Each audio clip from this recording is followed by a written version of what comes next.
So, 360s, one of the first big milestones in your freestyle journey. You might be thinking about sending it for the first time, or you just want to polish them up. Either way, this is going to be the video for you.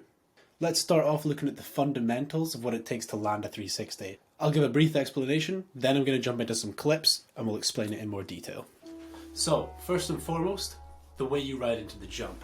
You need to make sure you got your weight leaning forward, shins pressing into your boots, and you're in a stance where you're ready to pop up. Second part, your wind up. When you're coming into the jump and you're in that position, you're going to wind your hands up to the side, the opposite direction from the direction you want to spin. Part 3, the takeoff. You're in the position, ready to go, and just as you get to the lip of the jump, you're going to pop up and simultaneously unwind and throw that trick round. Part 4, in the air. Most important thing while you're in the air is to look where you're going. Keep that head leading the spin.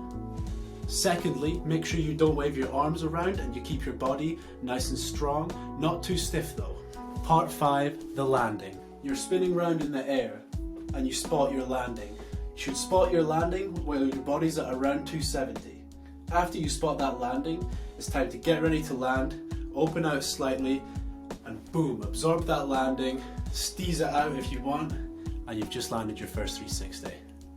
Okay, and here's an example of one of my first 360s I ever did. It's a pretty solid 360, landed well.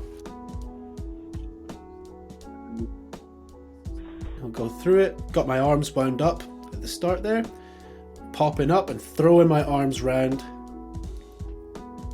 In the air at 270 here, I'm leading with the head, spotting my landing, and boom, nice and easy. Obviously, a lot could be done to clean this up and make it more stylish. 3 years later, here's one that's got a bit more style to it. As you can see, leaning forward really well, solid pop, grabbing a Japan, kicking out the other leg in air.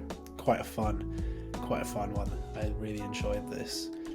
I don't have quite the wind up, but because of the airtime I'm getting, it wasn't really necessary on this jump.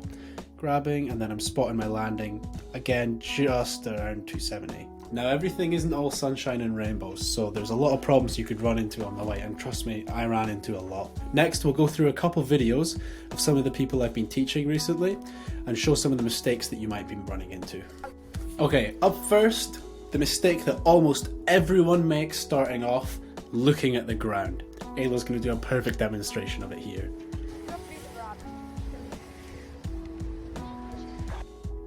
Okay, so what went wrong? If we slow it down, you can see she's got a solid wind up and she's popping, but as soon as she's in the air, that head is looking at the ground. Now what's that going to cause? That's going to cause her whole body to go off balance, and when she lands, she's leaning back. So some drills I like to do to help fix this problem, start off with going back a step into your 180s. Doing some 180s and focusing on landing with your head up. Because a lot of people get into the habit when they're doing 180s of jumping around and looking for the ground, and that's not what we want. So go back to your 180s and make sure your head is staying up and you're keeping your chest up the whole time when you land and when you take off. And that's going to really translate through into your 360s once you've got it nailed.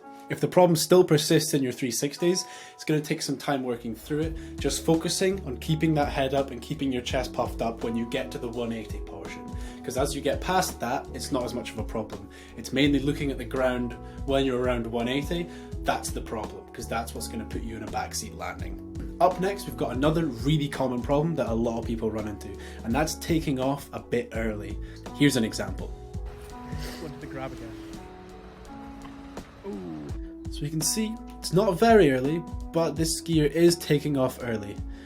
She's popping around here, and we want to be popping at this point, right? And her skis are turning and off the ground before she's really at the end of the jump. Secondly, her shoulders have already turned around and her head's at 180 before she's even in the air, and that's something we want to avoid. That's also causing her to go a bit backseat, and as we can see, she's looking at the ground. Not ideal. This is another problem which can be solved by going back to your 180s and just focusing on your timing. But if you prefer, you can just stick with the 360s and be really patient on that takeoff. A way I like to think about it is making sure that you pop up and then bring the spin round, rather than popping and spinning at the same time. Okay, this one is a bit more unusual and a bit more complicated to break down.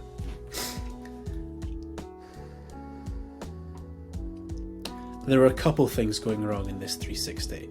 Number one, we can see that he is taking off a little bit funny, and his weight isn't distributed evenly across his feet. You can see at the point he actually takes off right here, his weight is on this leg here, and that's not what we want.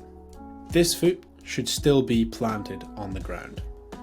One easy way to tell this is here we've got a straight line going from his foot up to his neck and to his head. Whereas here, if we were to draw that line, it's at an angle, which is how we can tell that the blue line here, that's where his weight's going. Rather than a shape like this, which we have currently, we want a shape like this, where it's coming down and then going evenly out on either side with your torso and your two legs.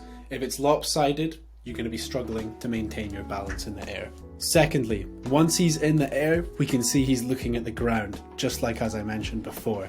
And that's what's causing him to lean back in the air and slowly tip, so that when he lands, his weight's not going to be in the right place. That, combined with the dodgy takeoff, is causing his feet to come up and to the side in the air, as we can see. Another small issue that's definitely not doing him any favours is if you look closely here, we can see his arm is blocking his vision.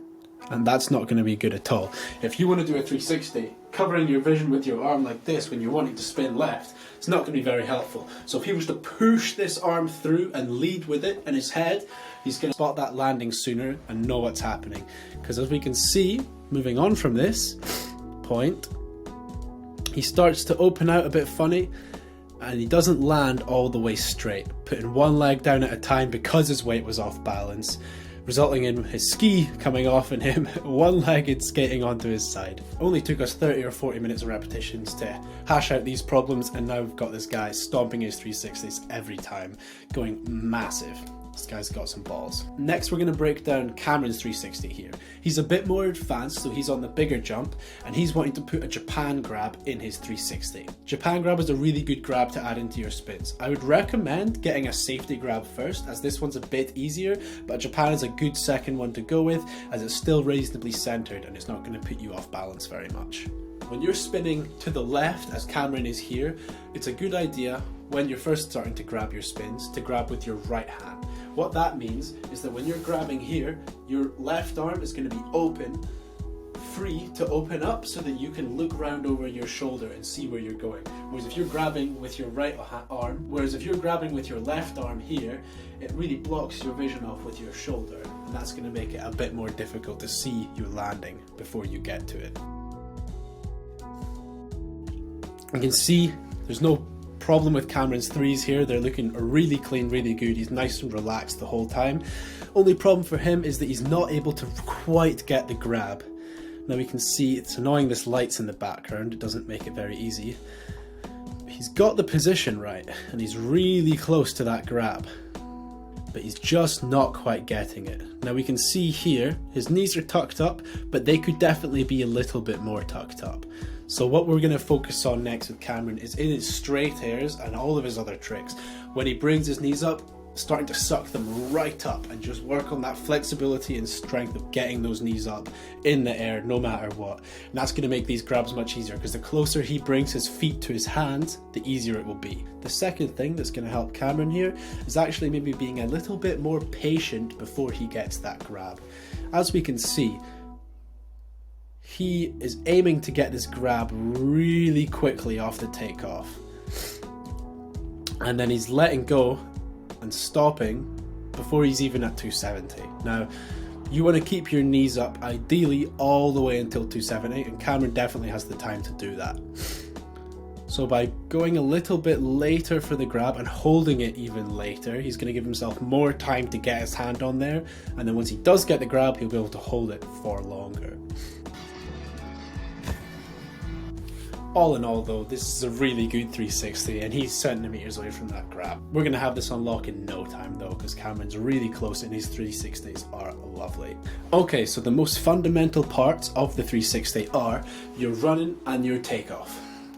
On the running, make sure you're bending your knees and you're ready to go in that goalie stance. Your knees are bendy and your arms are ready on the running. On the takeoff, you're popping up and throwing your arms around nice and hard to generate that spin. In the air, you're keeping your head up, not looking down, and you're opening your chest so that you don't block your vision with your arms and you have good balance and come round to stomp that 360.